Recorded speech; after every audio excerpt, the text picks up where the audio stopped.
Welcome back. డిస్కషన్లో join అయ్యారు కొనగల మహేష్ గారు, టీ కాంగ్రెస్ అధికార ప్రతినిధి. మహేష్ గారు, ఏంటి పంజాబ్ విజయాన్ని ఎంజాయ్ చేస్తున్నారా, లేకపోతే ఉత్తరప్రదేశ్లో ఓటమికి సంబంధించి సీరియస్ అనాలిసిస్ ఏమైనా జరుగుతుందా, ఉత్తరాఖండ్ ఓటమికి సంబంధించి సీరియస్ అనాలిసిస్ జరుగుతుందా, మణిపూర్ అలాగే గోవాలో గట్టి పోటీ ఇస్తున్నారు, దీనిపైన ఎలాంటి అనాలిసిస్ ఉంది? సుదీర్ఘకాలం రాజకీయాల్లో ఉన్న పార్టీగా గెలుపోటల్ని సమదృష్టితో చూసే భావనలకి కాంగ్రెస్ పార్టీ ఎప్పుడూ అలవాటు పడిపోయింది. కాకపోతే ఈ రోజున పరిస్థితి ఏంటంటే ఉత్తరప్రదేశ్ తాలూకు తీర్పుకి వెనక ఏంటి అనేది దాని కారణాలు సింహాలోచన చేసుకోవటం ఒకటైతే, రెండోది పంజాబ్ 2014 ఎన్నికల తర్వాత స్వతంత్రంగా మేము అధికారంలోకి వచ్చిన రాష్ట్రం పంజాబ్. ఆ స్ఫూర్తితోనే దేశం అంతా మిగిలిన రాష్ట్రాల్లో ఆ స్ఫూర్తితో ఎలా పనిచేయాలనేది ఒక వర్షన్. సో డెఫినెట్గా కొంత మిశ్రమ ఫలితాలని చెప్పచ్చు కాంగ్రెస్ పార్టీకి ఇవి. వాటితో పాటుగా మీరు మణిపూర్ కానీ గోవాలో కానీ లీడ్ చేస్తున్న తీరు కానీ, బీజేపీ తనకున్న అధికారంలో ఉంది, తనకున్నటువంటి అన్ని శక్తులను ఉంటుంది. ఆర్థికంగా వాళ్ళు బలంగా ఉన్నారు, ఒకటి అధికార యంత్రాంగం కూడా వాళ్ళకి మద్దతుగా నిలిచింది. పర్మిషన్ లేకున్నా ర్యాలీలు చేయనిచ్చుకునే అవకాశం ఇచ్చింది ఉత్తరప్రదేశ్లో. మీరు చూస్తున్నారు, ఎస్పీ కాంగ్రెస్ ర్యాలీ కన్నా ముందు దేవుని దర్శనానికి వచ్చి కూడా ర్యాలీ నిర్వహించిపోయినటువంటి పరిస్థితి. ఈసీ మరి ఏం చేస్తున్నది అక్కడ లోకల్ మిగతా రాష్ట్రాల్లో కూడా చేస్తుంటే కాంగ్రెస్ ఉనికి కూడా ఉండదేమో కదా. కాంగ్రెస్ ఉత్తరప్రదేశ్ లో మాత్రమే ఈ పనులు చేశారు. కాంగ్రెస్ అది నేను జస్ట్ కోట్ చేస్తున్నాను. కాంగ్రెస్ ఉనికిని తీసేయగల శక్తి బీజేపీకి లేదు. బీజేపీ తాతల కాలం నుండి వస్తున్న జనతా ముందు ఉన్న హిందుత్వ భావ ఏదైతే ఆ సిద్ధాంతంతో పట్టిన చీలికలు పేలికలుగా ఉన్న ఈ రోజున్న ఏ సంఘానికి కూడా ఆ శక్తి లేదు. ఎందుకంటే కాంగ్రెస్ అంటే ప్రజల జీవన విధానం, వాళ్ళ జీవన విధానంతో మమేకమైనటువంటి తీరు, ఇది వాళ్ళకి అప్పుడే అది సాధ్యం కాదు. సరే, ఇప్పుడు ఉన్నటువంటిది కొన్ని టెంపరీ రీజన్స్ ఉన్నాయి. మేబీ వెంకటేష్ గారు, ప్రొఫెసర్ గారు, మిగతా పెద్దలందరూ చెప్పే ఉంటారు, నేను మిగిలిన ఛానల్లో కూడా చెప్పాను. సో ఉత్తరప్రదేశ్లో వచ్చిన ఫలితాలని మనం ప్రత్యేకంగా చూడాల్సిన అవసరం ఉంది. ఒకటి, బీజేపీ డెఫినెట్గా ప్రధాని స్థాయి వ్యక్తి ఆ స్థాయి దిగి ఒక నెల మొత్తం ఉత్తరప్రదేశ్లో గడిపి మిగిలిన దేశాన్ని గాలికి వదిలేసిన పరిస్థితి మనం చూస్తున్నాం. అంటే అక్కడ ప్రధాని స్థాయి వ్యక్తి నెల రోజులు ఒక దగ్గర అడ్డా వేస్తే దాని మీద యంత్రాంగం మీద దాని ప్రభావం ఎట్లుంటుంది, అక్కడ వ్యవహారం ఎట్లుంటుంది ఒకటి. రెండవది, సెంటిమెంట్ పేరుతో కొన్ని రాజకీయాలు, మొత్తం ముస్లిం వర్గానికే ఒక్క టికెట్ కూడా ఇవ్వకుండా అన్ని కూడా హిందూ ఓటు పోలరైజేషన్ కోసం వాళ్ళు చేసిన ప్రయత్నాలు. అండ్ అదర్ ఎండ్ జరిగిన మిస్టేక్ ఏంటంటే దానికి సంబంధించి విశ్లేషణ కూడా అయిపోయింది. ఒక టికెట్ కూడా ఇవ్వలేదు. ముస్లింలో ప్రాబల్యం ఎక్కువగా ఉన్న, ఓటర్లు ఎక్కువ ఉన్న స్థానాల్లో కూడా బీజేపీ రోజు గెలిచింది. ఓటింగ్ పర్సెంటేజ్ ఎంత వచ్చిందని తెలితే ఆ వివరాలు పూర్తిగా తీసుకొస్తాం. ఇప్పుడు మనం గతంలో చూస్తే 20% ఓట్లు వచ్చిన బీఎస్పీకి ఒక్క సీట్ కూడా రాలేదు. 2014 జనరల్ ఎలక్షన్లో ఒక్క సీటు కూడా గెలుచుకోలేకపోయింది, పార్లమెంట్ సీటు. సో దానికి కారణం మరి ప్రజల మద్దతు లేదనా కాదు కదా, 20% ఓట్లను కాదు, 20% ప్రజల ఓట్లను కాదని లేవు కదా. సో ఈ రోజున్న పరిస్థితులలో ఆ సెక్యులర్ ఓట్స్ అనేది చీలిపోయినటువంటి పరిస్థితి. ఏది బీఎస్పీ 100 సీట్లు ముస్లింలకు ఇవ్వటం, కాంగ్రెస్ ఎస్పీ అలయన్స్ కూడా సెక్యులర్ ఫోర్సెస్ నుంచి ఉండటం. నేను అనుకుంటాను ఒకవేళ మహాసంఘటనగా ఉన్నా, లేదంటే ఎస్పీ బీఎస్పీ కాంగ్రెస్ అలయన్స్ గా ఉన్నా కూడా పరిస్థితులు ఇంకొంచెం భిన్నంగా ఉండేటి అనేది ఒక భావజనం. సో అక్కడ స్థానికంగా ఎస్పీ అధికారంలో ఉంది కాబట్టి దానికి ఉన్నట్టు ప్రజా వ్యతిరేకత కొంత, ఇవన్నీ కర్నూలు చావు కారణాలు ఎన్నో అన్నట్టు ఈ రోజు ఉత్తరప్రదేశ్ ఫలితాలకు ఎన్నో ఉన్నా, కానీ ఇది ఏది డిమానిటైజేషన్ వల్ల మేమేమి ఇబ్బంది పడలేదు, మీరే గొప్ప వాళ్ళని ఇచ్చిన తీర్పు అయితే కాదు. 100% ఆ ఒక్క విషయంలో మనం ఈ దేశ ప్రజలు కానీ మేధావులు బీజేపీ ఓడిపోయింటే ఇది జాగ్రత్త డిమానిటైజేషన్ కి వ్యతిరేకంగా ప్రజలు వేసిన ఓట్లను కూడా చెప్పుకునే పరిస్థితి ఉండేదేమో. పంజాబ్ లో ఓడిపోయినారంటే మరి డిమానిటైజేషన్ గా వ్యతిరేకంగా మేము ఆ మాట చెప్పట్లేదు. పంజాబ్ లో ఎక్కడైనా కూడా అంటే ప్రతి సందర్భంలో కదా కాంగ్రెస్ పార్టీ అడిగింది కదా, డిమానిటైజేషన్ కి దీన్ని రెఫరెండం గా భావిస్తారని ప్రతి సందర్భంలో కాంగ్రెస్ పార్టీ అడిగింది. బీజేపీ దానికి ఒప్పుకుందా? బీజేపీ కాంగ్రెస్ పార్టీ ఎందుకు అడగాల్సి వచ్చింది? నేనేమంటే అది సమస్య కానప్పుడు, అది ఇష్యూనే కానప్పుడు ఎందుకు అడగాల్సి? ప్రజల ఈ రోజు గోవాలో ముఖ్యమంత్రి ఓడిపోయినటువంటి పరిస్థితి, అక్కడ పెద్దగా ఎక్కువ సార్లు పాలించింది కూడా కాదు. ఉత్తరాఖండ్ లో కూడా మేబీ మా ముఖ్యమంత్రి అభ్యర్థి ఓడిపోయి ఉండొచ్చు, కానీ అక్కడ ఇప్పటికే చాలా కాలం పాటు కాంగ్రెస్ పాలన ఉంది, కొంత ప్రజల్లో వ్యతిరేకత. గోవాలో అట్లా కాదు కదా. సో ఈ రకంగా ఎవ్రీ టైం గవర్నమెంట్ మారుతూ వస్తుంది కదా. సో ఈ రకంగా అనేక కారణాల మధ్య ఈ రోజు ఫలితాలు ఉన్నాయి, కానీ ఈ రోజు ఫలితాలు మాత్రం మోడీ తీసుకున్నటువంటి ఒంటెత్తుపోకడ నిర్ణయాలు, ప్రజా వ్యతిరేక నిర్ణయాలకు ఇది ఆమోదం కాబోదు. ఖచ్చితంగా ఎప్పటికప్పుడు ఈ ఏదైతే ప్రజాస్వామ్యవాదులు లౌకికవాద శక్తులను కూడగట్టుకొని ఈ దేశాన్ని వాళ్ళు ఏదైతే లక్ష్యం కోసం పనిచేస్తూ ఉన్నారో, కాశ్మీర్ నుంచి కన్యాకుమారి వరకు కాషాయం చేయాలని చూస్తూ ఉన్నారో, దాన్ని మాత్రం ఎదుర్కొని ఈ దేశంలో ప్రజాస్వామ్య విలువలు పరిరక్షించేదానికి కాంగ్రెస్ పార్టీ కృషి చేస్తాం. రైట్. శ్రీనివాసరావు గారు, ఇంతకుముందు మనకి ప్రొఫెసర్ వెంకటేష్ గారు చెప్పినట్టుగా బీజేపీని ఎదుర్కోవడానికి భవిష్యత్తులో అంటే 2019 ఎన్నికలకు సమాయత్తం కావడానికి ఒక కూటమి, అన్ని పార్టీలు అంటే భావసారూప్యత గల పార్టీలని ఒక కూటమిగా ఏర్పడాల్సిన అవసరం ఉందన్నారు. అటువంటి ఆవశ్యకత ఈ దేశంలో ఇప్పటికిప్పుడు కనిపిస్తోందా మీకు? అంటే ఒకటి ముందు నేను చెప్పేది ఏంటంటే, ఎన్నికలు వచ్చిన సందర్భంలో హడావుడిగా అన్ని పార్టీలు కలిసి ఆ పార్టీ నోడిద్దాం ఈ పార్టీ నోడిద్దాం అనే కలయికల వల్ల పెద్దగా ఫలితాలు రావట్లేదు. తక్షణ అవసరాలే ఉంటాయి, అలా కలవడం వల్ల తక్షణ అవసరాలు ఉంటాయి. తక్షణ అవసరాలు ఉండవు. ఏదన్నా అంటే ఒకవేళ అధికారంలోకి వచ్చిన తర్వాత అవి దీర్ఘకాలం ఉండలేకపోతున్నాయి. ఇప్పుడు ఉదాహరణకి ఇప్పుడు ఎన్నికల తర్వాత రాబోయే పార్లమెంట్ ఎన్నికలు 2 ఏళ్ల టైం ఉంది.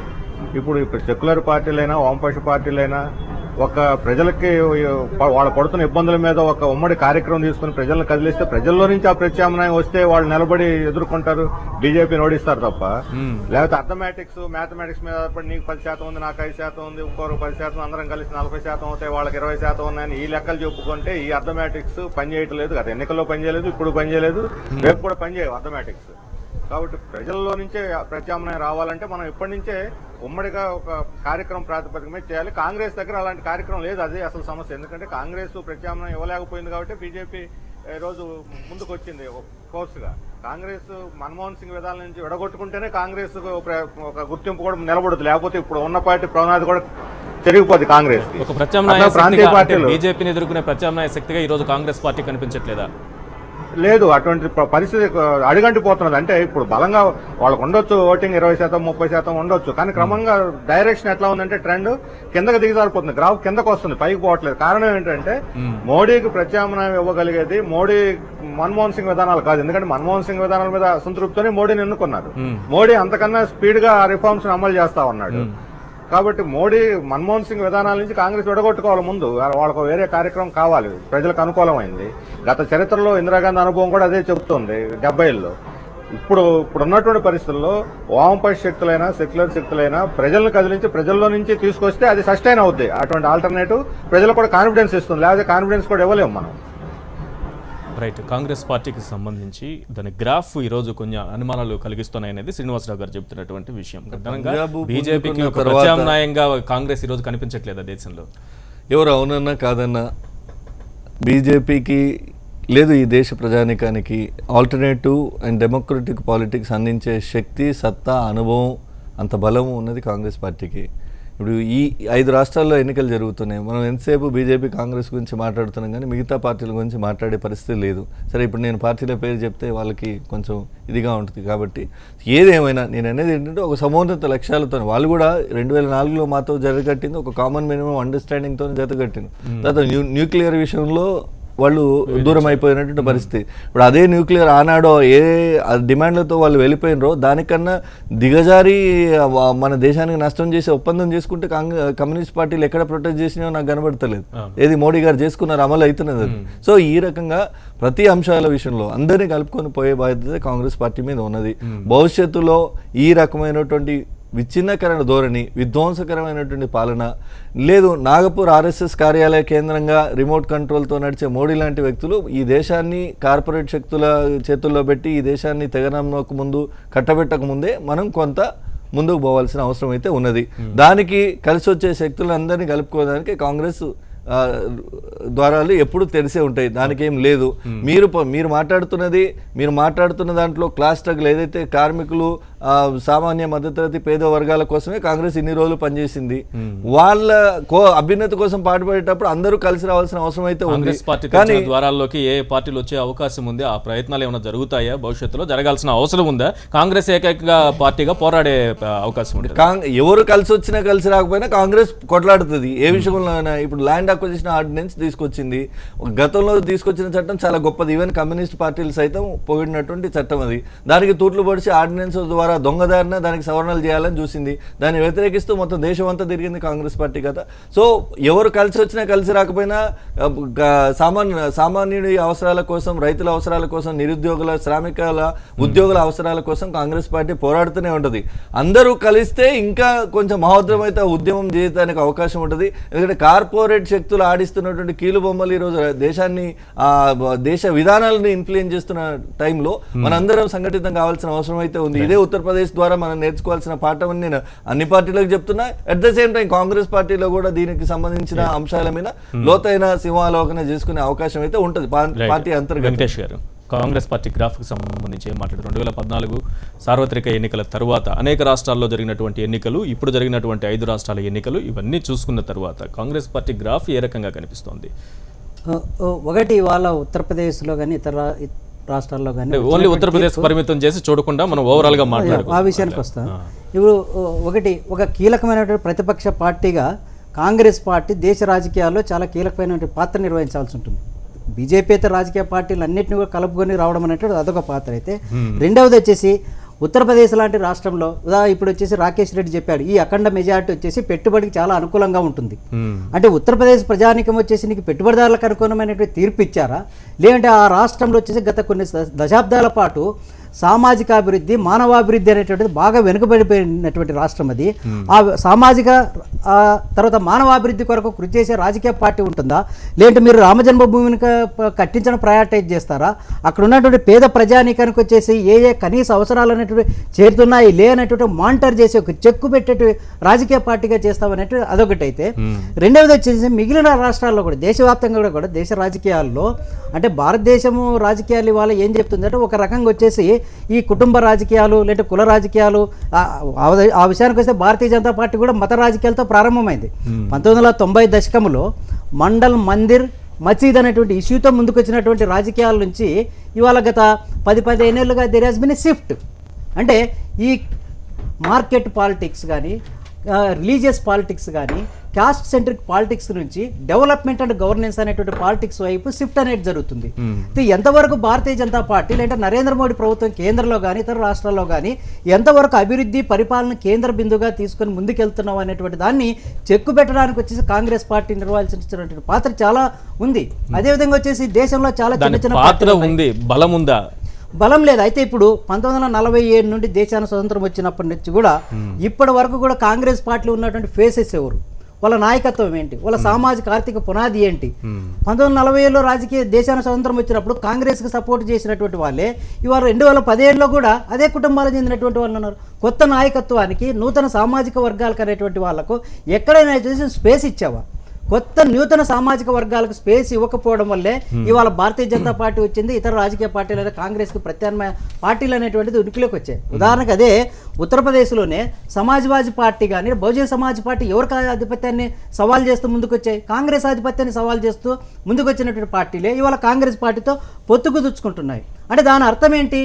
నీవు వచ్చేసి ఇతర నూతనంగా ఆవిర్భవిస్తున్నటువంటి సామాజిక వర్గం అంటే దేశంలో 70 ఏళ్ళుగా చదువు అనేటువంటిది కానీ, లేదా భూమి సంబంధాల్లో వచ్చినటువంటి మార్పు వల్ల కానీ, టెలికమ్యూనికేషన్స్ వల్ల కానీ, మీడియా ఛానల్స్ వల్ల కానీ ప్రతి ఒక్క పౌరులో కూడా ఒక రాజకీయ చైతన్యం అనేటువంటిది వస్తుంది. అందుకని ప్రతి ఒక్కరు, ప్రతి పౌరుడు కానీ, ప్రతి కమ్యూనిటీ కానీ ఏమడుగుతుందంటే ఈ దేశ ప్రజాస్వామ్య వ్యవస్థలో నా భాగస్వామ్యం ఎంత, ఈ అభివృద్ధి విధానంలో నాకెంత వాటా వస్తుంది అనేటువంటి ప్రశ్నలు ప్రధానంగా రేజ్ చేస్తున్నారు. కాబట్టి ఈ ప్రశ్నలకు సమాధానం చేసేటువంటి రాజకీయాలను కాంగ్రెస్ పార్టీ కానీ బీజేపీ ఇతర రాజకీయ పార్టీలన్నీ కూడా ముందుకు తీసుకెళ్లాల్సినటువంటి అవసరం ఉంది. ఆ విధంగా చేయగలిగితేనే 2019 నాటికంతా కూడా ఒక ప్రత్యామ్నాయ రాజకీయ వేదిక అనేటువంటి వచ్చేందుకు అవకాశం ఉంది. ఒకటి అసలు మొట్టమొదట కాంగ్రెస్ పార్టీ గ్రాఫ్కి సంబంధించి ప్రధానమైన సమస్య వాళ్ళ నాయకుడు. గతంలో అంటే రాజకీయాన్ని ఇష్టంగా చేసుకొని పనిచేయటం వేరు, రాజకీయం తప్పక చేయటం వేరు. ఇందిరాగాంధీ ఒక ప్యాషన్తో చేసింది. మనకి దురదృష్టం ఏంటంటే జాతీయ స్థాయిలో పార్టీలే ఒక రకంగా దిక్కు, వామపక్షాలు జాతీయ స్థాయి పార్టీలైనా కూడా సరే వాళ్ళ విధానాల వల్ల కావచ్చు, మరొక రీత్యా కావచ్చు, వాళ్ళు జాతీయ పార్టీలైనా కూడా చాలా బలమైన శక్తి లేనమాట వాస్తవం.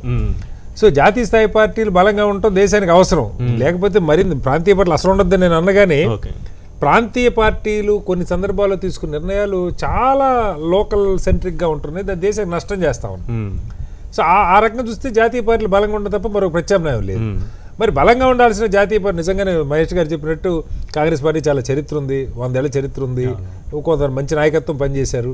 కానీ ఏమవుతుంది క్రమంగా ముందు పార్టీకి నాయకత్వం, నేను రాహుల్ గాంధీ గారిని ఒకటే ఎప్పుడు నాకు కనపడేది, 10 ఏళ్ళు ఆయన మన్మోహన్ సింగ్ గారిని ప్రధానంగా పెట్టినప్పుడు ఒక యువ నాయకుడు రాజకీయం పట్ల ఆసక్తి ఉంటే నిజంగా దేశమంతా తిరిగి పార్టీని మీద పట్టు సాధించాలి. చాలా సందర్భాల్లో అసలు ఆయనకు ఆసక్తి ఉందా లేదా కూడా తెలియనటువంటి పరిస్థితి. దురదృష్టకరం ఇది. కనీసం ఆసక్తి లేనప్పుడు ఇతర నాయకత్వం, కాంగ్రెస్ పార్టీలో నాయకత్వానికి కొదువు లేదు. తెలంగాణలో మహేష్ గారు లాంటి వాళ్ళు బోల్డ్ మంది ఉన్నారు నాయకులు. సో యువ నాయకత్వానికి అవకాశం ఇచ్చన్న జాతీయ స్థాయిలో పెంచాల్సిన అవసరం ఉంది. లేదంటే మనకి ఇంట్రెస్ట్ ఉంటే మనం చేయాలి. కుటుంబ రాజకీయాలు కూడా మాట్లాడట్లా. కుటుంబ రాజకీయం మనకు అనివార్యం. మన నెత్తిన బడి అధినాయకత్వం తిరుగుబాటు వేస్తుంది. కాంగ్రెస్ లో ఆ ధైర్యం కూడా లేదు. ఉదాహరణకి చిదంబరం గారి విషయంలో ఒకసారి మాట్లాడితే ఎవరో, చిదంబరం గారు కాబోయే ముఖ్య ప్రధాని అయితే బాగుండంటే, చిదంబరం లాంటి మనిషి, ఆ స్థాయి మనిషి, హోమ్ మినిస్టర్గా చేసిన మనిషి, ఫైనాన్స్ మినిస్టర్గా చేసిన మనిషి కూడా భయపడి రెండో రోజుకు ప్రెస్ మీట్ పెట్టి, నాకు కల్లో కూడా నేను కాంగ్రెస్ పార్టీ నుంచి ప్రధాని కావాలని కోరుకోవట్లేదు, నాకు అసలు ఆశ కూడా లేదని చెప్పే పరిస్థితి. సో దాని నుంచి నేను ఎందుకు చెప్తున్నా అంటే, ఇది interest of the Congress party చెప్తా ఉన్నా. వాళ్ళు దాని నుంచి బయటపడి నిజంగా రాహుల్ గాంధీ గారికి ఈ దేశం పట్ల ఒక కమిట్మెంట్, దేశానికి చెడ్డవాడు అవినీతి పడని అంట్లా, కానీ కమిట్మెంట్కి ఇవాళ కింది స్థాయి నాయకులే ఫుల్ టైం ఇచ్చి పనిచేయాల్సిన పరిస్థితుల్లో ఇవాళ ఉన్న భారతదేశ రాజకీయాల్లో జాతీయ స్థాయి నాయకుడు పూర్తి సమయం పెట్టి ఒక సీరియస్ పాలిటిక్స్ ఆయన పూనుకోకపోతే ఆ పార్టీకి నష్టం, తద్వారా దేశానికి కూడా నష్టం. అంటే నాయకత్వం మీద అనుమానాలు ఉన్నాయి. ఇప్పుడు నాయకత్వం కమిట్మెంట్ మీద నాయకత్వం ప్రియాంక గాంధీ కావచ్చు, రాహుల్ గాంధీ కావచ్చు, వాళ్ళు ఏ మేరకు దీనికి చేయడానికి సిద్ధం, వ్యూహాలు మిగతా తర్వాత ముందు అసలు దానికి వాళ్ళు డెడికేటెడ్ గా డిసైడ్ అయ్యారు. ప్రియాంక చాలా యాక్టివ్ గా ఉంటారని అందరూ భావించారు. ఒకటి రెండు చోట్ల వచ్చి మళ్ళీ కనిపించకుండా రాకుండా ఉండడం మంచిది. ఇప్పుడు ప్రియాంక గాంధీ గారిని రమ్మని జనమేమి బతిలాడలా, కానీ పార్టీ క్యాడర్ కోరుకుంది కదా నాయకత్వం. అక్కడ ఇవాళ స్మృతి ఇరానీ మాట్లాడుతోంది ప్రియాంక గాంధీ ఒక పేపర్ టైగర్ అని చెప్పి. అంటే ఆ పరిస్థితి ఎందుకు, మీరు దిగదలుచుకుంటే పూర్తిగా దిగండి, లేదంటే కాంగ్రెస్ పార్టీ బతికించుకునే క్యాడర్ వాళ్ళ మంది ఉన్నారు, వాళ్ళకన్నా అప్పగించండి, నాయకత్వం వాళ్ళని పెంచుకుంటారు. ఆ రెండు జరగట్లా, అది వాళ్ళ గ్రాఫ్ పడిపోవడానికి కారణం. అలాగే ఇవాళ ఇతర రాష్ట్రాల్లో వస్తున్న ఫలితాలు కూడా నిజంగానే కాంగ్రెస్ పెద్ద గొప్పతనంగా కూడా నేను చూడండి. ఎందుకంటే మీకు పంజాబ్ చూస్తా ఉన్నాం, పంజాబ్లో అట్టర్ ఫ్లాప్ శిరోమణి అకాలీదళ్ ఆప్ సరైన ప్రత్యామ్నాయంగా, అంటే వాళ్ళు ప్రయత్నం చేసి ఉండొచ్చు కానీ వాలంటరీగా, బట్ నాయకత్వం మిగతా అన్ని కూడా కనపడాల్సిన అవసరం ఉంది. ఇప్పుడు మోడీ గురించి ఎందుకు మాట్లాడుకున్నాం, బీజేపీ కంటే మోడీ పెద్దగా ఎందుకు కనపడుతున్నాడు ఇవాళ? ఒక పర్సనాలిటీని చూసి ఓట్లేసే సమాజంలో మనం ఉన్నాం. కాంగ్రెస్ పార్టీకి రాహుల్ గాంధీ అలాంటి పర్సనాలిటీ కన్నా తయారు కావాలి, లేదా అలాంటి పర్సనాలిటీ తయారైన నాయకత్వం వాళ్ళకన్నా వదిలిపెట్టాలి. మరి కార్యకర్త స్థాయి నుంచి పనిచేస్తున్న మహేష్ లాంటి వాళ్ళకి, అంటే ఇప్పుడు రాహుల్ గాంధీ ప్లేస్ లో మనం ఒకేసారి ఇమ్మని నేను చెప్పట్లేదు, కానీ భవిష్యత్తులో అయినా అటువంటి అవకాశాలు ఉంటాయి. అది మీరు అన్నారు. invite this kind of debate is a healthy debate and it should go to the public also. Misconception ఏంటంటే ఉన్న వాళ్ళే ఉన్నారు, ఇది కుటుంబ పాలన, కొత్త వాళ్ళకి అవకాశాలు రావు, ఆ పాత ఏళ్ల నుంచి ఉన్న వాళ్ళే పాతపోతారు అంటారు. దానికి ఇది అబద్ధం అని చెప్పడానికి నేనే ఉదాహరణ. 2014లో పార్టీలోకి వస్తే, అంతకుముందు సెక్యులర్ ఐడియాలజీ ఉన్నా, అప్పుడు పార్టీలోకి వస్తే ఇప్పటి వరకు స్టేట్ లో 5 పొజిషన్స్ హ్యాండ్ ఓవర్ చేసి వర్క్ చేయమంటున్నారు. ప్రతిపక్షం అధికారంలో లేనప్పుడు ఎన్ని పోస్టులు మీరు ఎప్పుడైనా ముఖ్యమంత్రి అయ్యే అవకాశం వచ్చిందా? 100% మహేష్ ఒక్కరేనా పార్టీలో ఉన్న నాయకులు, ఇంకెంతమంది లేరు? నా విషయమే కాదు, నా బట్టి వాళ్ళు ఎవరైనా కాంగ్రెస్ పార్టీలో కొత్త రక్తానికి ఎప్పటికప్పుడు ప్రాధాన్యత ఉంటది. ఈ బీజేపీ పుట్టి 38 ఏళ్ళైంది, ఈ రోజు దేశవ్యాప్తంగా ఫుల్ మెజారిటీతో అధికారం రావడానికి 36 ఏళ్ళు పట్టింది. ఏది మోడీ అధికారంలోకి వచ్చే వరకు ఎప్పుడు కూడా ఫుల్ ఫ్లెజ్డ్ మెజారిటీతో కానీ ఈ దేశానికి నాయకత్వాన్ని ఇస్తానన్న కెపాసిటీ 38 ఏళ్లలో బీజేపీ ఎప్పుడు లేకుండా పోయింది. కానీ కాంగ్రెస్ లో నాడు యువకులుగా ఉన్నవారు, నాడు యూత్ కాంగ్రెస్ పనిచేసిన వాళ్ళు ఈరోజు మంత్రులుగా ఉన్నారు, నాడు యూత్ కాంగ్రెస్ లో పనిచేసిన వాళ్ళు ముఖ్యమంత్రులు అయినారు, ఎమ్మెల్యేలు అయినారు. అంటే కింది స్థాయి నుంచి పనిచేస్తూ విద్యార్థి సంఘం నుంచి, ఎన్ఎస్యూ నుంచి, యూత్ కాంగ్రెస్ నుంచి వచ్చిన వాళ్ళే నాయకులు అవుతారు. పైనుంచి వచ్చిన వాళ్ళు పైన ఏవో ఉంటే వాళ్ళ వ్యవహారం. కాంగ్రెస్ పార్టీ ఒక కల్పవృక్షం లాంటిది. ఆనాడు నుంచి ఈనాడు వరకు పార్టీలో పనిచేసిన వారికి ఎక్కడ గుర్తింపుకు అయితే ఏం కుదవలేదు. ఎవరైనా బయటకు వెళ్ళానంటే వాళ్ళ అంతర్గత విభేదాలు. ఎన్డీటీ వారికి ఏం తక్కువ చేసింది కాంగ్రెస్ పార్టీ? ఉత్తరప్రదేశ్ విషయానికే వద్దాము, 2 సార్లు ముఖ్యమంత్రిగా చేసిండు. కాంగ్రెస్ కాకుంటే, కాంగ్రెస్ పార్టీ సభ్యుడు కాకుంటే, కాంగ్రెస్ మద్దతు ఇవ్వకుంటే, అధిష్టానం ఆశీర్వాదం లేకపోయినా ఆయన ముఖ్యమంత్రి కాకపోయేవాడు, గవర్నర్ గా వచ్చిపోయినాడు. మొన్న కాళ్ళు చేతులు పడిపోయినాయి, పక్షవాతం వచ్చిన ఆయన కూడా ఎత్తుకపోయి, లిటరల్ గా 2 చేతులతో ఎత్తుకపోయి కండువా కప్పించినారు. బీజేపీ చేస్తున్న దుష్ట రాజకీయం కాదా ఇది? సో నేను ఎందుకు, ఇదొకటి. రెండోది, రాహుల్ గాంధీ గారి విషయంలో, వాళ్ళ కమిట్మెంట్ విషయంలో ఎవరికి అనుమానాలు అవసరం లేదు, సంశయాలు అవసరం లేదు. It's very much committed for the nation. And ఈ రోజు నేషన్ డిజర్వ్స్ రాహుల్ లీడర్షిప్ ఈ రోజు ఉన్న పరిస్థితుల్లో. ఎందుకంటే ఫ్యామిలీ లేకుండా మోడీ లాగా పెళ్లి చేసుకొని వదిలేయలేదు, మొత్తం పెళ్లి అనే భావన్నే పక్కన పెట్టిండ్రు. ఆ మాట ఎక్కడైనా ప్రస్తావన తెస్తే మేబీ ఇది చెప్పొచ్చు లేదో నాకు తెలియదు, కానీ మా నాయకుడి యొక్క కమిట్మెంట్ని చెప్పాలని నేను ఈ మాట చెప్తున్నాను. ఎవరో పోయి అడిగిందట, అయ్యా మీరు పెళ్లి చేసుకోరా అని అంటే, ఎందుకు ఇంకొక తరానికి గాంధీ నాయకత్వం కావాలా, మీరు మిమ్మల్ని ముందుకు నడిపిస్తానుండి అని. ఆయన కావాలనుకుంటే యూపీఏ 1కి వచ్చిన మెజారిటీ సోనియా ప్రధాని కాకపోయేదా? ఎవరైనా అబ్జెక్షన్ చెప్పినా యూపీఏ 2లో రాహుల్ గాంధీ ప్రధాని కాకపోయేవాడా? సో అధికారానికి దూరం ఉండి పార్టీ ప్రతిష్ట కోసం ఆ రోజు నుంచి ప్రయత్నం చేస్తూనే ఉన్నాడు, పనిచేస్తూనే ఉన్నాడు. ఈరోజు దేశం అంతా పాదయాత్రలు చేస్తున్నాడు. నాడు గాంధీ తర్వాత, రాజీవ్ ఇందిరా నెహ్రూల తర్వాత ఈ రోజు ఎందుకు పని చేస్తుండకూడదు అనేది అనునిత్యం 24 గంటల్లో మామూలుగా మానవునికి ఉండే నిద్ర, మిగతా వ్యవహారాలు తప్ప మిగిలిన సమయం మొత్తం పార్టీ కోసమే కేటాయిస్తున్నారు రాహుల్ గాంధీ గారు. ఇక్కడ కూర్చుని అంటే ఏముంటుందంటే, జాతీయ నాయకులు వాళ్ళు కొన్ని భద్రతా కారణాలు ఉంటాయి, స్పెషల్ ప్రొటెక్టివ్ ఎస్పీజీ భద్రతలో ఉంటారు, వాళ్ళు థ్రెట్స్ ఎక్కువ.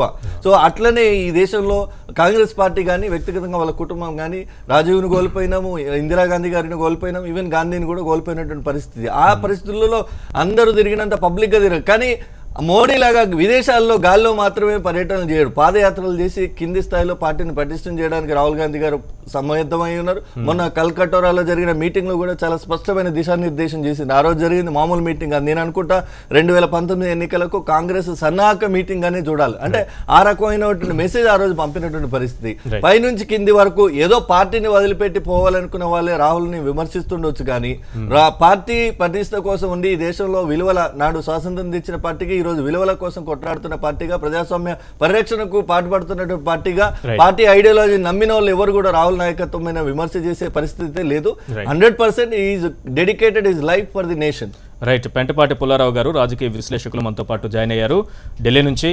పుల్లారావు గారు, ఓవరాల్గా మొత్తం లీడ్స్ అన్ని మనం చూస్తున్నాము. బీజేపీ 312 స్థానాల్లో ఉత్తరప్రదేశ్లో లీడ్స్లో కొనసాగుతోంది. ఓవరాల్గా 5 రాష్ట్రాల ఎన్నికల ఫలితాలు, లీడ్స్ మనం చూస్తున్న నేపథ్యంలో మీ విశ్లేషణ ఏంటి? ప్రధానంగా దేశ రాజకీయాలకు సంబంధించి ఎలాంటి మార్పులు, పరిణామాలు, ముఖ్యంగా బీజేపీకి సంబంధించి 2018 నాటికి అది రాజ్యసభలో అతిపెద్ద పార్టీగా అవతరిస్తుందనేది ఈ ఫలితాల ద్వారా ఒకటి తెలుస్తున్న విషయం. రాష్ట్రపతి ఎన్నికల్లో కూడా చాలా ఈజీగా, సునాయాసంగా ముందుకెళ్ళి తను అనుకున్న అభ్యర్థిని నిలబెట్టుకుని గెలిపించుకునేటటువంటి పరిస్థితి కూడా అక్కడ స్పష్టంగా కనిపిస్తోంది. ఓవరాల్గా ఎట్లా కనిపిస్తోంది బీజేపీ పెర్ఫార్మెన్స్ అన్ని రాష్ట్రాలకు సంబంధించి, 5 రాష్ట్రాలకు సంబంధించి? ఫస్ట్ యూపీకి సంబంధించి మాట్లాడండి. యూపీ గురించి మనం మాట్లాడితే అఖిలేష్ యాదవ్ ఒక పెద్ద ఫెయిలియర్గా మనం తప్పకుండా భావించుకోవాలి. ఎందుకంటే ఆ పార్టీ విడదీసి తండ్రిని బయటికి పంపించి అన్నీ చేసే కూడా ఫలితం లేకపోయింది. ఈవేళ ఆలోచన ఎలాగొస్తుందంటే, మనం అలయన్స్తో వెళ్తాం, మంచిదా విందా చెడ్డదా విందా? అలయన్స్ వెళ్ళకుండా ఇంకో 100 మంది మన నాయకులే పోటీ చేస్తే అసంతృప్తిగా 25% క్యాండిడేట్స్ లేకుండా సమాజ్వాదీ పార్టీ ఖాళీగా ఉన్నారు. వాళ్ళు ఎంతవరకు వ్యతిరేకం చేశారు? ఒకటి, సమాజ్వాదీ ఓట్ కాంగ్రెస్కి పడిందా లేదా అది మనకి రేపు సాయంకాలానికి, రేపు మధ్యాహ్నానికి తెలుస్తుంది. వాళ్ళు బీజేపీకి వేశారా అది కూడా ఆలోచించాలి. అఖిలేష్ యాదవ్ సరైన స్ట్రాటజీ లేదని మనం ఇవాళ అనలైజ్ చేయొచ్చు. అలాగే కాంగ్రెస్ పార్టీకి పోటీ అలయన్స్తో చేసినా చేయకపోయినా ఆ 12 సీట్లు 15 సీట్లు వద్దును, అది వాళ్ళు కూడా చేసేది కరెక్టే కదా.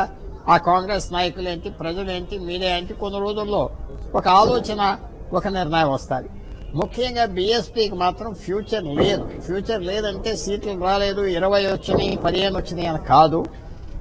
4-5 సంవత్సరాలు బట్టి ఆర్ఎస్ఎస్ ఏమిటి, బీజేపీ దళిత్ ఓటర్స్ మీద దేశవ్యాప్తంగా ఫోకస్ చేస్తూ వచ్చారు. వాళ్ళ ఒక ప్రోగ్రామ్గా, వాళ్ళ ఆర్గనైజేషన్, మనం వీళ్ళని గెలవాలి, మిడిల్ క్లాస్ వాళ్ళని అని చేస్తూ వచ్చారు.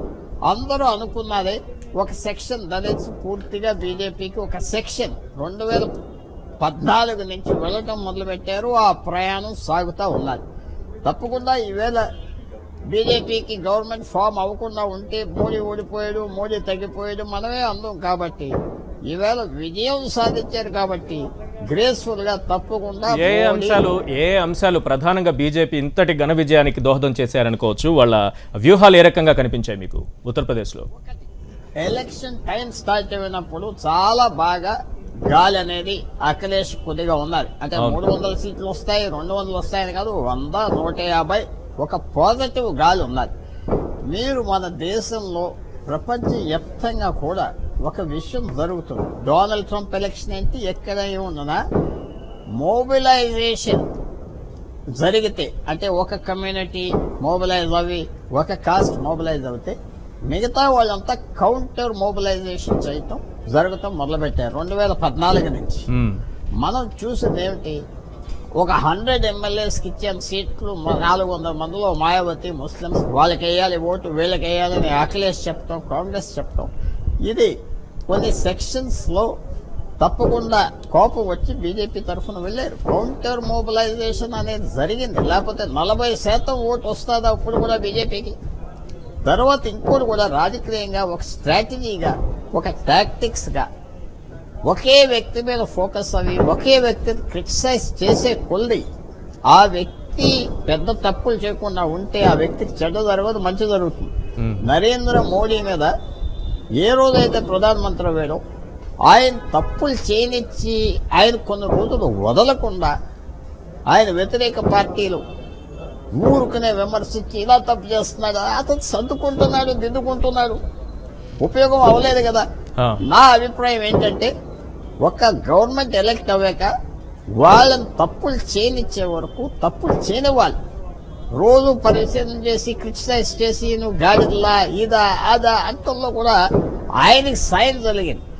నరేంద్ర మోడీ గారి పరిపాలన బ్రహ్మాండంగా ఉన్నది, ఓట్లు వేశారని నేను అంటలేదు. నరేంద్ర మోడీ గారి మీద ఒక మోడెస్ట్, ఒక మంచి అభిప్రాయం ఉన్నది, ప్రజలు ఇంకా పోలేదు. 2 సంవత్సరాలు అవ్వాక ప్రధానమంత్రి తప్పులు చేయకుండా ఉంటే మంచి చేసినా చేయకపోయినా చెడ్డ అభిప్రాయం రాదు, కొంత టైం పడుతుంది. సో ఆయనకి కౌంటర్ మొబిలైజేషన్ సాయం జరిగింది, పూర్తిగా జరిగింది. తర్వాత 15 సంవత్సరాల నుంచి బీజేపీ గవర్నమెంట్ యూపీలో లేదు కదండి. BSP government, SP government, BSP government, SP government. So వాళ్ళ మీద కూడా ఒక మంచి అభిప్రాయం లేకపోవటం వల్ల బీజేపీకి, తర్వాత సెంట్రల్ గవర్నమెంట్లో బీజేపీ ఉన్నారు, గవర్నమెంట్లో ప్రైమ్ మినిస్టర్ ఉన్నాడు. సో అందువల్ల కౌంటర్ మొబిలైజేషన్ 15 సంవత్సరాలు బట్టి అక్కడ లేరు. మన 2014లో విపరీతంగా ఓట్లు పడినాయి. గవర్నమెంట్ లో మోడీ ఉన్నాడు, పెద్ద తప్పులు, విపరీతమైన తప్పులు, స్కామ్స్ ఆయన దగ్గర నుంచి రాలేదు కదా. ఆపోజిషన్ కూడా వాళ్ళు సరిగ్గా చేసుకోలేకపోయారు. అక్కడ ఉన్న మన మిత్రులు మీ ప్యానెల్ లో ఇలాగన్నా అలాగన్నా అన్ని ఒప్పుకుంటాం, కానీ చేయలేకపోయారు కదా. రైట్. పుల్లారావు గారు ఒక నిమిషం ఉండండి. మహేష్ గారు, అంటే ఇందాక స్మృతి ఇరానీ గారి స్క్రోలింగ్ చూస్తుంటే ప్రియాంక గాంధీని పేపర్ టైగర్, మరి కానీ అంతో ఇంతో ప్రియాంక గాంధీ పార్టీ స్ట్రాటజీలో వర్క్ చేసిందట. ఆజాద్ గారితో కలిసి ఉత్తరప్రదేశ్ రాజ్ బరర్ నాయకత్వం వీళ్ళందరితో కలిసి చర్చల్లోనన్నా ఉన్నారు, స్ట్రాటజిక్ మెంబర్గా ఉన్నారు. అట్లీస్ట్ స్మృతి ఇరానీ గారికి ఈ దేశంలో బీజేపీ అధికారం రావడానికి ఈ సమంత కూడా సంబంధం లేదు. ఆమె కేవలం టీవీ టైగర్, టీవీలో డిబేట్ చేసేదానికే టైగర్. ఆమె కూడా కూర్చొని ఇలా ప్రియాంక గాంధీ అంటే మీరు చూడండి బీజేపీ యొక్క ఆ స్వభావం, ఆ ధోరణి ఏదో ఉత్తరప్రదేశ్లో కొంత పాజిటివ్ రిజల్ట్స్ కనబడుతున్నాయి కాబట్టి ఇప్పుడు ఏదైనా మాట్లాడేయచ్చు అనేది సరైన విధానం కాదు. దాన్ని పట్టుకొని స్థానిక నాయకత్వ నాయకులు లక్ష్మణ్ గారు కూడా చెప్తున్నారు, స్క్రోలింగ్స్ చూస్తున్నాను, వాళ్ళు సెలబ్రేషన్స్ ఏవో చేసుకుని మేము తెలంగాణలో కూడా పాగా చేస్తాం అంటే. నేను అంటున్నాను, వీళ్ళ ప్రకాష్ రెడ్డి గారు వచ్చారు, వాళ్ళ స్టేట్ ఎగ్జిక్యూటివ్ మీటింగ్కి పారికర్ గారు ఇప్పుడు మన రక్షణ శాఖ మంత్రులు గెస్ట్గా వచ్చి మాట్లాడుతూ ఓ మాట చెప్పినట్ట, అరే పైలే సతామే ఆనాయతో ఆపోజిషన్ బనో అని. అంటే ముందు అధికారంలో రావడానికి ముందు ప్రతిపక్షం కాండి మీరు, దానికోసం ప్రయత్నం చేయమని. ఈయనేమో ఏకంగా నేను అధికారమే చేపట్టేస్తామని. ఈ మాటలతో ఎన్ని రోజులు పబ్బం గడుపుతారు? సో ఆ రకంగా ఉంది బీజేపీ వ్యవహారం. రైట్. ప్రకాష్ రెడ్డి గారు ఇప్పుడే జాయిన్ అయ్యారు, మీరు బీజేపీ అధికార ప్రతినిధి. రైట్, మీరు అంటే ఓవరాల్గా విశ్లేషణ చేయండి, ఎందుకంటే మనం ఉత్తరప్రదేశ్ ఒకటే మాట్లాడుకునే సమయం కూడా లేదు, దాని గురించి ఉదయం నుంచి కూడా మాట్లాడుకుంటున్న పరిస్థితి. కాబట్టి ఓవరాల్గా బీజేపీ పర్ఫార్మెన్స్ గురించి ఏం చెప్తారు 5 స్టేట్స్కి సంబంధించి? సరే, ఒకటి మాత్రం ఖచ్చితంగా చెప్తాను సార్. బీజేపీ పార్టీ యాజ్గా అంటే ఈరోజు ఉన్నటువంటి పరిస్థితులలో నేను కాశ్మీర్ నుంచి కన్యాకుమారి దాకా జనరల్గా మనం స్లోగన్ ఇస్తుంటాం, కాశ్మీర్ సే కన్యాకుమారి దాకా అని. కాశ్మీర్ నుంచి కార్నికోబార్ దాకా, అటక్ నుంచి కటక్ దాకా కాదు, అటక్ నుంచి మణిపూర్ ఇంపాల్ దాకా పార్టీ విస్తరిస్తున్నది. ఈ రోజున విస్తరిస్తున్నది అనడానికి సంకేతం ఈ రోజున మేము మణిపూర్లో గెలవటం, అంతకుముందు అస్సాంలో గెలవటం, ఈవెన్ మనం అరుణాచల్ ప్రదేశ్ మీరు రాజకీయాలకు ఏం మాట్లాడారు 17 సీట్స్, మాకు 0 సీట్లు ఇప్పటిదాకా, మాకు 0 నుంచి 17 సీట్లు గెలిచాం అనుకుంటున్నాం. అది సమాధానం పార్టీ సంస్థాగతంగా రాజకీయంగా విస్తరిస్తుంది అనడానికి ఈ ఎన్నికలు ఒక మంచి సంకేతంగా కనపడుతున్నాయి. ఈశాన్య భారతంలో మాకు 2 సీట్లు, నాగాలాండ్ 2 సీట్లు, మిజోరాం 2 సీట్ల నుంచి ఈ రోజున అధికారాన్ని చేపట్టే స్థాయికి మేము మణిపూర్లో కూడా రావడం జరిగింది. ఈ రోజున చిన్న రాష్ట్రం పెద్ద రాష్ట్రం పక్కన పెడితే అందుకోసం ఇప్పుడు గోవాలో కూడా ఈవెన్ అండమాన్లో కూడా మా ఎంపీ ఉన్నాడు. అండమాన్ కార్నికోబార్ అంటే చివరి దీవి, ఇండోనేషియాకు 80 కిలోమీటర్ల దూరంలో ఉండే దీవిలో కూడా మా పార్టీ విస్తరించడం కోసం మేము ప్రయత్నం చేస్తున్నాం. గత 3 దశాబ్దాల యొక్క ఆ ప్రయత్నం మూలంగా ఈరోజు అన్ని ప్రాంతాలలో సంస్థాగతంగా విస్తరిస్తున్నాం, రాజకీయంగా విస్తరిస్తున్నాం. పార్టీ విస్తరణకు ఇది ఒక మంచి సంకేతంగా మేము భావిస్తున్నాం. This is number 1. Number 2, even మణిపూర్లో కావచ్చు, గోవాలో కావచ్చు, ఎక్కడైనా కూడా ప్రాంతీయ పార్టీలు ఉండక వాటి ప్రధానమైన అంశం కాదు. కానీ ఈరోజు ఎన్నికల విషయంలో ఒక మాత్రం చాలా స్పష్టంగా చెప్తున్నానంటే కులాలకు అతీతంగా, మతాలకు అతీతంగా ప్రజల ఆకాంక్షలకు అనుగుణంగా ప్రజలు ఓటేసారని ఖచ్చితంగా భావిస్తున్నా. అంటే మేము కూడా తప్పు చేసి ఉండొచ్చు. ఎక్కడైనా ఒక రాష్ట్రంలో మేము రాజకీయమైన ఎత్తుగడలో భాగంగా పొత్తు పెట్టుకోకపోవడం వెనుక మా గోవాలో జరిగిన సంఘటన కావచ్చు, లేదా ఇంకొక ప్రాంతాల్లో మేము జరుగుతున్నటువంటి పరిణామాలను సరి చేసుకోకపోవడంలో పంజాబ్లో కావచ్చు.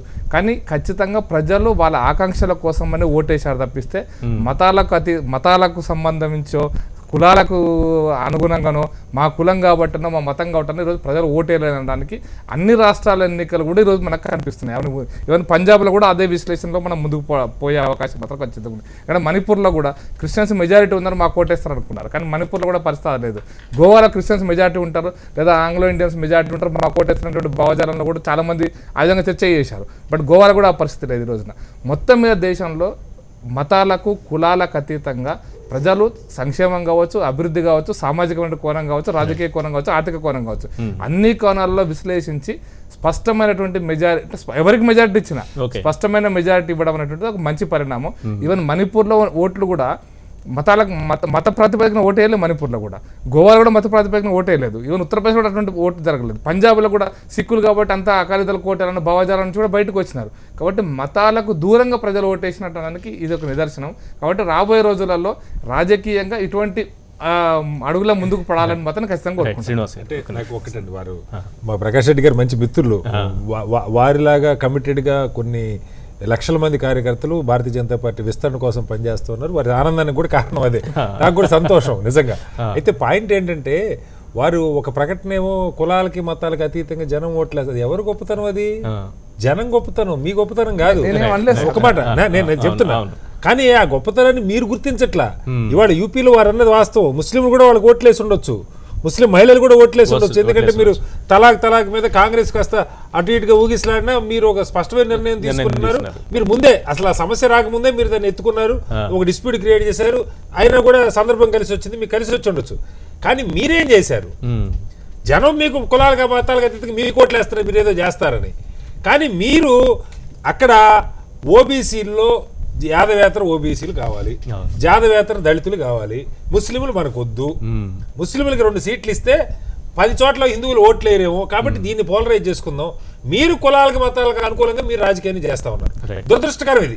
వారు అంగీకరించకపోవచ్చు. పొద్దున చర్చలు ఏమొచ్చిందంటే చాలా మంది చెప్పడం ముస్లింలు మాకు మేము ఇవ్వకూడదని కాదు, అంటే మీకు ముస్లింలు జనం కులాలకు మన మతాలకు అతీతంగా ఓట్లేస్తున్నారు కాబట్టి మీకు కావాల్సిన మీరు తీసుకొని మీకు అక్కడే మీరు వదిలేస్తారా?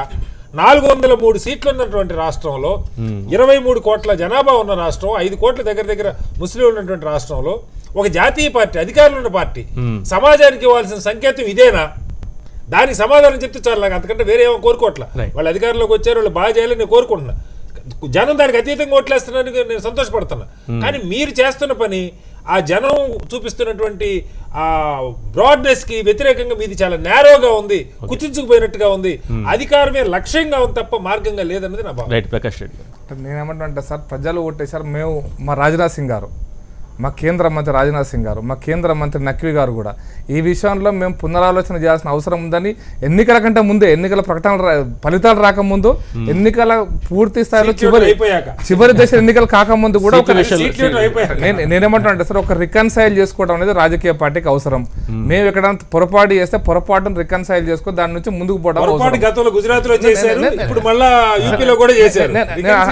ఆ సందర్భంగా చెప్తాను సార్, మేము అహ్మదాబాద్ లో మాకు 5 కార్పొరేటర్లు ముస్లిం గెలిచారు. ఒకసారి జరిగింది, బట్ అహ్మదాబాద్లో మా కార్పొరేటర్స్ ముస్లిం గెలిచారు. అంటే నేను చెప్పాల్సిన పాయింట్ ఏంటంటే అహ్మదాబాద్లో జరిగినటువంటి అసెంబ్లీకి మేము ఇవ్వలేకపోయినాం, బట్ కార్పొరేటర్స్ మా దగ్గర గెలిచారు. రాజ్కోట్లో కార్పొరేటర్ గెలిచారు మాకు. అందుకని ఎందుకు చెప్తున్నానంటే మార్పు మేము ఆ దిశగా ముందుకు పోతున్నప్పుడు మాకు బలమైన ముస్లిం సమాజంలో కూడా మాకు బలమైన అభ్యర్థి దొరకాల. లేదంటే ఎన్నికల్లో మీకు లాజికల్గా మనం చాలా చెప్తాం, 1 సీటు 2 సీట్లు పోటాపోటీ అని, లేదా మాకు మైండ్ గేమ్లో మీరు హంగ్ వస్తుంది అనుకున్నప్పుడు ప్రతి సీటు గెలవటం ప్రధానమైనప్పుడు రాజకీయ ఎత్తుగడలో భాగంగా కొన్నిసార్లు చిన్న చిన్న పొరపాటు జరుగుతుంది. ఒక్కొక్క సీటు గురించి ఆలోచిస్తున్నప్పుడు కొన్ని సమస్యలు ఇటువంటి నిర్ణయాలు తీసుకున్నటువంటి పరిస్థితి ఎత్తుగడలో లేదా పార్టీ వ్యూహంలో భాగంగా తీసుకునే పరిస్థితి వస్తుంది. దీని నుంచి మేము అధిగమిస్తాం ఖచ్చితంగా. మాది ఒక జాతీయ పార్టీగా, అన్ని వర్గాల ప్రజలను ప్రాతినిధ్యం వహిస్తున్న పార్టీగా, అన్ని ప్రాంతాల ప్రజలకు ప్రాతినిధ్యం వహిస్తున్న పార్టీగా మేము ఎదిగే వాజ్పేయి గారి తరానికి మోడీ గారి తరానికి తేడా, స్టేట్స్మెన్ కి పొలిటీషియన్ కి తేడా. ఎదిగే క్రమంలో మేము ముందుకు పోతున్నాం ఖచ్చితంగా. అందుకోసమే చెప్పాను, మేము మొత్తం భారతదేశంలో ఉన్నటువంటి 3 అంటే ప్రతి పోలింగ్ బూత్ లో మా కార్యకర్త ఉండాలా, మా ప్రాతినిధ్యం ఉండాలా, మా సిద్ధాంతం ఉండాలనే ఆ లక్ష్యంతోనే ముందుకు పోతున్నాం. అందుకోసం కార్నికోబర్ అనే పదం అందుకోసం ఉపయోగించాలి. అక్కడ కూడా సంస్థాగతంగా మేము ముందుకు పోతున్నాం. కాబట్టి మేము సంస్థాగతంగా ముందుకు పోతున్నప్పుడు చిన్న చిన్నమైనటువంటి అంశాలు ఖచ్చితంగా అధిగమించడం ప్రయత్నిస్తాం. రాష్ట్రంలో 20% ఉన్న జనాభా, దాని నుంచి వచ్చిన వాళ్ళకి కనీసం ఒక టికెట్ కూడా 403 సీట్లలో వారు చెప్పినట్టుగా ఇవ్వలేని దాన్ని కూడా చిన్న పొరపాటుగా చూసే గొప్పతనం బీజేపీ నాయకులకు ఉందేమో కానీ అక్కడ ఉన్నటువంటి స్థానిక సామాజిక న్యాయాన్ని కోరుకునే వ్యక్తులకు లేదు. ఒకవేళ మీరు చెప్పే అభివృద్ధి నిజమైతే ఆ అభివృద్ధిలో వాళ్ళకి ఫలమే లేదన్నట్టు కదా, రేపు చేసే శాసనాల్లో వాళ్ళకి భాగం లేదన్నట్టు కదా. వాళ్ళ ఇంట్రెస్ట్ను మీరు ఒక్క టికెట్ కూడా ఇయ్యని వాళ్ళు మైనార్టీల ఇంట్రెస్ట్ను కాపాడతారని దేశంలో ఉన్న మైనార్టీని నమ్మిందని నేను అనుకోను. సరే, కొంత ఓట్లు చీలిక వల్ల అది సాధ్యమైంది, అది ఒక అంశం. రెండోది, ప్రకాష్ గారు చాలా ఇంట్రెస్టింగ్ పాయింట్ ఒకటి తీసుకొచ్చినారు. దానికన్నా ముందు బీజేపీ అధికారం కోసము ఎంతకైనా పోతుంది, అదే రాజకీయంగా కూడా. లాస్ట్కు అస్సాంలో అప్పటిదాకా బోడో తీవ్రవాదులను వాళ్ళని తీవ్రవాదులను సంబంధించిన బీజేపీ కాంగ్రెస్ మీద పట్టు కోసం నార్థన్ ఈస్టర్న్ స్టేట్లో వాళ్ళ పట్టు నిలుపుకోవడం కోసం వాళ్ళతో కూడా పొత్తులు పెట్టుకుంది. లాస్ట్ పీడీపీని దేశద్రోహులుగా చెప్పేటువంటి బీజేపీ ఆడపోయి పోస్ట్ పోల్ అలయన్స్ పెట్టుకుని వాళ్ళతో ప్రభుత్వం ఏర్పాటు చేసింది. సరే, ఇక్కడ ఎంఐఎంతో పెట్టుకోదేమో, ఎందుకంటే వాళ్ళు వీళ్ళు దూరం ఉంటేనే వీళ్ళిద్దరికీ రావు, ఇరువురికి లాభం. మా ముస్లింల పేరుతో వాళ్ళు, హిందువుల పేరుతో వీళ్ళు, అదొక అంశం. అయితే ఇంట్రెస్టింగ్ పాయింట్ ఏంటంటే 35 ఏళ్లుగా మేము చేస్తున్న శ్రమకు ఫలితం ఇది అనే మాట ప్రకాష్ రెడ్డి గారి నోట్ నుంచి వచ్చింది. వాళ్ళు సిన్సియర్గా బీజేపీ నాయకుడుగా ఉన్నారు, ఆయన నేను అప్రిషియేట్ చేస్తాను. కానీ మరి దేశమంతా మీ బీజేపీ నాయకులు ఇది మోడీ శ్రమ అంటున్నారు. మరి దేశమంతా ఇది మోడీ వల్లనే సాధ్యమైంది, 100% మోడీ మాని అంటున్నారు. క్రికెట్ మ్యాచ్ లో గెలిస్తే కెప్టెన్ కై ఆ పేరు వస్తుంది కాదండి, భారత జట్టుకు పేరు వస్తుందండి. భారత జట్టుకు పేరు వస్తుంది. మ్యాచ్ చూసినప్పుడు కెప్టెన్ కి మళ్ళీ అవకాశం ఇస్తారు. కానీ ఆ మాట ఎవరు చెప్పట్లేదు, మ్యాచ్లు గెలిచినంత కాలం మహేంద్ర సింగ్ ధోని నాయకత్వంలో టీమిండియా విజయాలు సాధిస్తుందని ఎందుకు చెప్పుకుంటాం మనం? అందరూ 11 మంది ఆడతారు. దేశమంతా పనిచేసిన మోడీ మానియా పంజాబ్ లో ఎందుకు పనిచేయలేదంటే బీజేపీ నుంచి సమాధానం కావాలి. నెంబర్ 1. నెంబర్ 2, మీ నాయకులు కింది నుంచి పైదాకా బీజేపీ మానియాలో, మోడీ మానియాలోనే ఇదంతా సాధ్యం. 2014లో ఫ్యాన్ స్టార్ట్ అయింది, అప్పటి నుంచి గిరా గిరా గిరా తిరుగుతూనే ఉంది. ఉత్తరప్రదేశ్ కూడా తిరిగి ఇట్లనే ఓట్లు వచ్చినాయనే మాట మీ నాయకులు చెప్తున్నారు. మీరేమో 35 ఏళ్ళ శ్రమ అంటున్నారు. మరి ఎందుకు చెప్పండి. నేను ఒక చిన్న లాజిక్ చెప్తాను సార్. ఇక్కడ కూడా పొలిటికల్ లాజికే. నరేంద్ర మోడీ గారు ఒక సాధారణ బీజేపీ కార్యకర్త నుంచి జాతీయ స్థాయి జనరల్ సెక్రటరీకి ఎదిగిన తర్వాత వారు గుజరాత్ ముఖ్యమంత్రి అయినారు. గుజరాత్ 25 పార్లమెంట్ సీట్లు ఉంటాయి. గుజరాత్ ముఖ్యమంత్రి స్థానం నుంచి జాతీయ రాజకీయాల్లో దేశం మొత్తం మీద ఆయన అక్సెప్టబిలిటీ రావడానికి ఆయన వ్యక్తిగతంగా ప్రయత్నం అయితే ఉండదు కదా. ఆయన వ్యక్తిగతమైన ఉండదు కదా. పార్టీ పూర్తి స్థాయిలో ఆయన నాయకత్వాన్ని యాక్సెప్ట్ చేసి పార్టీ అక్సెప్టబిలిటీ తీసుకురావడం కోసం, అది కన్యాకుమారిలో బీజేపీ కావచ్చు, మణిపూర్లో బీజేపీ కావచ్చు, అరుణాచల్ ప్రదేశ్ తిరాపు అంటే eastern Arunachal Pradesh parliament seat కావచ్చు కాక, మోడీ ఒక ప్రధానమంత్రి అభ్యర్థిగా బీజేపీ ప్రకటించిన తర్వాత ఆయన నాయకత్వంలో జాతీయ ప్రజలు యాక్సెప్ట్ చేశారా? ముందు అంటే పార్టీ లేకుంటే మోడీ ఉన్నాడా? లేడు కదా. పార్టీ నాయకత్వం ఇదంటే పార్టీ నాయకత్వం అమిత్ షా కావచ్చు, రాజ్నాథ్ సింగ్ కావచ్చు, అద్వానీ గారు కావచ్చు, లేకపోతే సుష్మా స్వరాజ్ కావచ్చు. పార్టీ నాయకత్వం ఒకవైపు, పార్టీ యొక్క విధానాలు ఒకవైపు. నేను చాలా స్పష్టంగా చెప్తున్నా, మీకు అద్వానీ గారికి కూడా తెలుసు. ఇప్పుడు మనం అనుకోవడం కాదు, అద్వానీ గారి మనసులో ఏముంది, అద్వానీ గారు ఏం చెప్తున్నారని మీకు నాకు తెలియదు. ఇప్పుడు మనం స్పెక్యులేషన్స్ లో కాకుండా పార్టీ నరేంద్ర మోడీ గారు ఈరోజు జాతీయ స్థాయిలో అంటే ఈ రకమైనటువంటి దీనికి రావడానికి కారణం పార్టీ కూడా కారణమే కదా, ప్రతి కార్యకర్త కూడా కారణమే కదా. కాబట్టి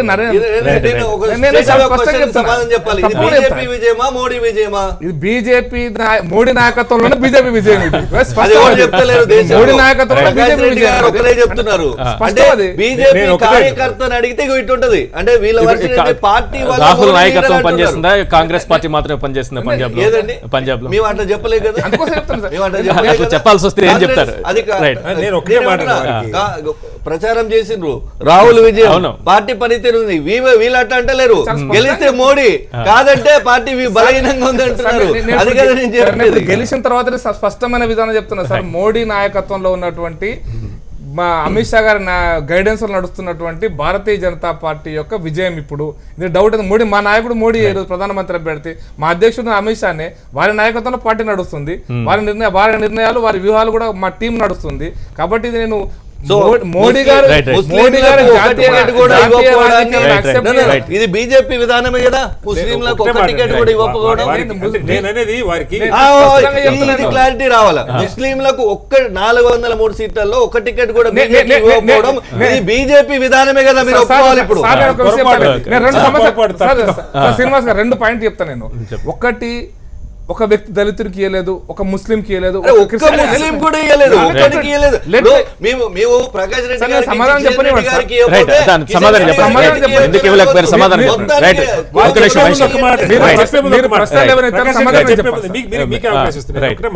ఇప్పుడు నిజంగా కులాల మతాల గురించి మాట్లాడకుండా రాజకీయం చేస్తే ఎవరికి ఇచ్చిన ఎవరికి పట్టించుకోలేదే, మేము అందరినీ మనుషులకు చూసని చెప్తే నాకు సంతోషం.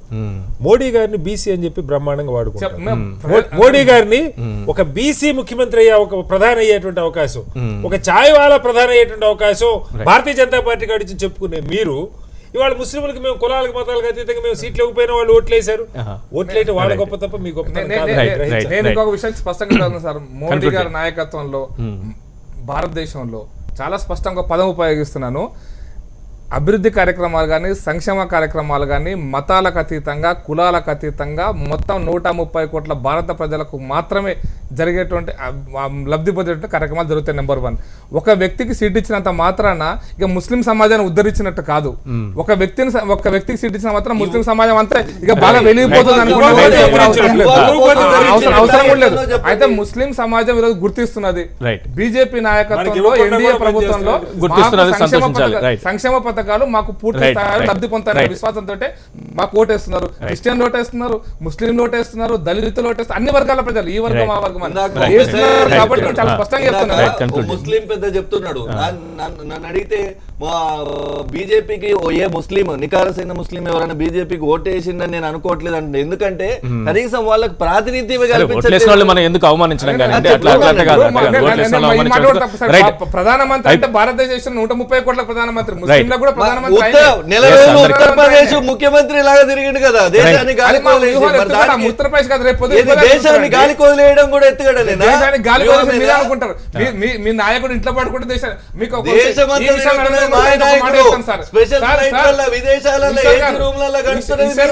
నరేంద్ర మోడీ గారు ఒక స్పీచ్ గురించి మీరు ఆలోచించండి. మన చైనా పోయినప్పుడు ఒక మాట చెప్పాడు, 365 రోజులు అయిన తర్వాత ఒక మాట చెప్పాడు, 365 రోజులలో నేను ఏ శనివారం ఆదివారం హాలిడే తీసుకోలేదు అని. 365 రోజులు పనిచేశానండి. హాలిడేలు తీసుకుంటే ప్రధానమంత్రి, బీచ్లకు పోయే నాయకుడు, ఎక్కడో కనపడని ప్రాంతాలకు పోయే నాయకుడు, ఎక్కడో తెలియని నాయకుడు, ఆయన నాయకత్వంలో ఈ పార్టీ ఇంతకంటే అభివృద్ధి అవుతుందా? మా నాయకుడు 365 రోజులు 24 గంటలు. అందుకోసం మీకు ఈవెన్ మహారాష్ట్రలో కూడా మీకు నిజంగా చెప్తున్నాను, మహారాష్ట్ర ముఖ్యమంత్రి కూడా తెల్లవారుజామున 5 గంటలకు, రాత్రి 12 గంటలకు డిఫరెంట్ టైమింగ్స్ లో ప్రజలను కలవటం, నాయకులను కలవటం. ప్రకాష్ రెడ్డి గారు చర్చలో పాల్గొన్నందుకు, మహేష్ గారు, వెంకటేష్ గారు, కటార్ శ్రీనివాస్ గారు, పెంటపాటి పుల్లారావు గారు. రైట్, ఒకసారి మనం ట్రెండ్స్ ఒకసారి చూద్దాం. ఉత్తరప్రదేశ్లో బీజేపీ 320 స్థానాల్లో లీడ్లో కొనసాగుతోంది. ఎస్పీ అలాగే కాంగ్రెస్ అలయన్స్ 45 స్థానాల్లో లీడ్లో కొనసాగుతున్న పరిస్థితి. ఇక బీఎస్పీ 22 స్థానాల్లో ముందంజలో ఉన్నాయి. ఇక ఉత్తరాఖండ్లో స్పష్టమైన మెజారిటీ సాధించింది బీజేపీ. అటు పంజాబ్లో కాంగ్రెస్ పార్టీ స్పష్టమైన మెజారిటీ సాధించి ముఖ్యమంత్రి పీఠాన్ని కూడా సొంతం చేసుకున్నటువంటి పరిస్థితి. అమరేందర్ సింగ్ని ముఖ్యమంత్రిగా ప్రకటించింది కాంగ్రెస్ పార్టీ ఇప్పటికే. ఇక మణిపూర్, గోవాల సంగతి కూడా ఒక్కసారి చూద్దాం. మణిపూర్లో 2 పార్టీల మధ్య, కాంగ్రెస్ బీజేపీల మధ్య పోటా పోటీగా సాగుతోంది హోరు. మణిపూర్లో కాంగ్రెస్ 15 17, బీజేపీ 17 స్థానాల్లో ముందంజలో ఉన్నాయి. అదర్స్ ఇతర పార్టీలకు సంబంధించినటువంటి ఇతరులు మొత్తం 10 స్థానాల్లో ముందంజలో ఉన్న పరిస్థితి కనిపిస్తోంది. రైట్, ముఖ్యమంత్రులుగా ఉన్న వాళ్ళు కూడా ఓడిపోయిన పరిస్థితిని కూడా మనం ఇప్పుడే చూస్తున్నాము. గోవాలో పర్సీకర్ ఓటమి, అలాగే ఉత్తరాఖండ్లో హరీష్ రావత్ కూడా ఓటమి చవి చూశారు. ఇది ఇప్పటి వరకు ఉన్నటువంటి అప్డేట్స్. 5 రాష్ట్రాల ఎన్నికల ఫలితాలకు సంబంధించిన అప్డేట్స్ ఎప్పటికప్పుడు కొనసాగుతూనే ఉంటాయి. ఇప్పుడు ఒక షార్ట్ బ్రేక్ తీసుకుందాం.